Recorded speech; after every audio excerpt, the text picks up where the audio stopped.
Bab 15. Mod manja. Rhea terkejut saat melihat Suzy yang diseret oleh dua orang anak buah Tuan Kenzo. Pemandangan Suzy ditarik paksa, sambil berteriak minta maaf kepada Tuan Ken, membuat beberapa orang yang ada di sana mengalihkan perhatiannya. Rhea merasa sedikit takut. Sebenarnya ada apa dengan wanita itu? Kesalahan apa yang telah Suzy perbuat hingga dia harus ditarik keluar dari rumah ini? Mungkin beberapa pelayan juga bertanya-tanya, kenapa sampai Suzy diperlakukan seperti itu? Ini benar-benar tidak manusiawi. Tolong Tuan Ken, maafkan aku. Aku berjanji tidak akan mengulangi kesalahan yang sama. Aku berjanji tidak akan mengumbar lagi. Aku juga tidak akan mengganggu Rhea. Rhea sedikit terkejut ketika mendengar seruan Suzy yang menyebutkan namanya. Namun setelah itu suaranya menghilang, karena mungkin Suzy sudah dibawa oleh dua bodyguard Tuan Ken. Kalian tahu kenapa Suzy diusir dari rumah ini? Entahlah, tapi aku suka kalau dia keluar dari rumah ini. Akhirnya tidak ada pelayanan yang sombong lagi, dasar sok kecantikan. Aku juga nggak suka sama sikap dia yang semena-mena. Merasa kalau pernah menjadi pelayan pribadi Tuan Kenzo, hingga dia memperlakukan kita semua dengan begitu remeh. Rhea mendengar bisik-bisik yang dilakukan oleh beberapa pelayan yang ada di tempat itu. Sepertinya ini ada hubungannya dengan Suzy yang kemarin sempat membuat ulah sama dia. Suzy mengatakan yang tidak patut, dan juga mengumbar permainan ranjangnya bersama Tuan Kenzo. Hanya mendengar itu saja membuatnya tidak suka dan ilfil pada Tuan Ken. Dasar buaya. Rhea, ada yang mengatakan jika sebelumnya Suzy bicara padamu ya? Tanya salah satu maid itu saat menyadari jika Rhea berdiri di belakang mereka. Iya, dia bicara hal-hal kasar, dan tidak selayaknya tentang Tuan Ken. Mungkin karena itu juga dia dikeluarkan dari sini. Jawab Rhea membuat semuanya jadi diam. Ketiga maid itu saling menatap, kemudian beralih menatap Rhea. Apa kamu yang mengadukan Suzy pada Tuan Ken? Tanya salah satu maid itu penuh selidik. Rhea menggeleng. Tidak, aku tidak mengatakan apapun pada Tuan Ken. Dan mungkin Tuan Ken tahu sendiri, kalau ternyata Suzy memang wanita licik. Setelah menjawab itu akhirnya Rhea pergi meninggalkan tempat tersebut. Suzy menjerit keras ketika melihat Johan membawa sebuah suntikan yang diperkirakan adalah obat untuk melumpuhkan sel sarafnya. Wanita menggeleng kuat. Dia tidak mau. Dia masih ingin hidup normal. Suzy janji tidak akan pernah menampakkan dirinya di depan Tuan Kenzo lagi.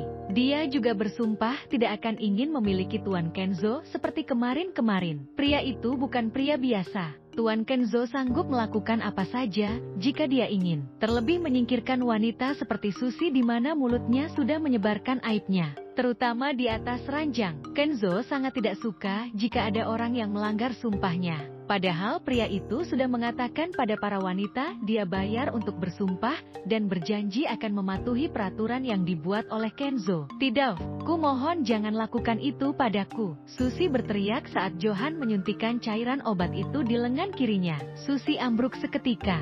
Setelah beberapa saat Johan memberi kode kepada anak buahnya agar mereka meninggalkan tempat tersebut.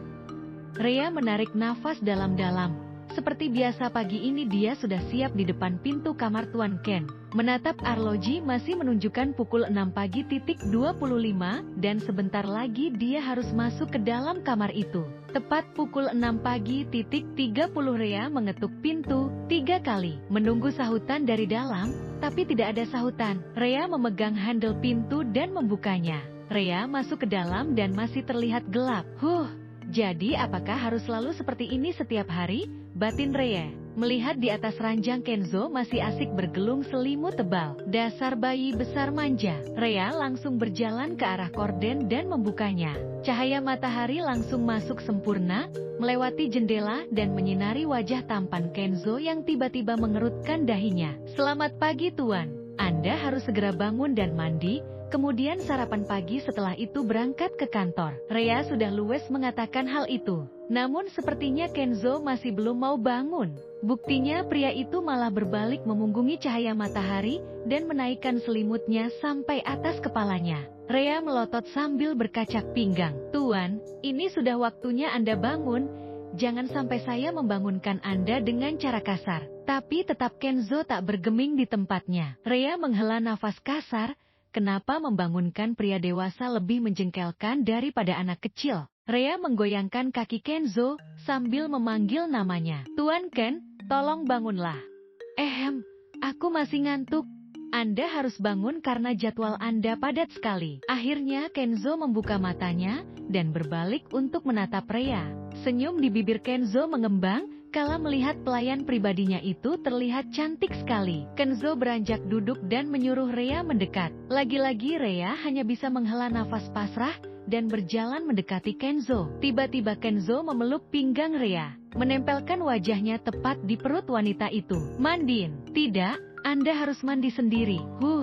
Aku mau tidur kembali. Tuan, apakah Anda juga bersikap begini kepada setiap pelayan pribadimu? Seru Rhea. Entah kenapa dia merasa kesal melihat sikap Kenzo yang berubah 180 derajat saat sedang dalam mode manja seperti ini. Kenzo akhirnya berdiri dan berjalan ke arah kamar mandi.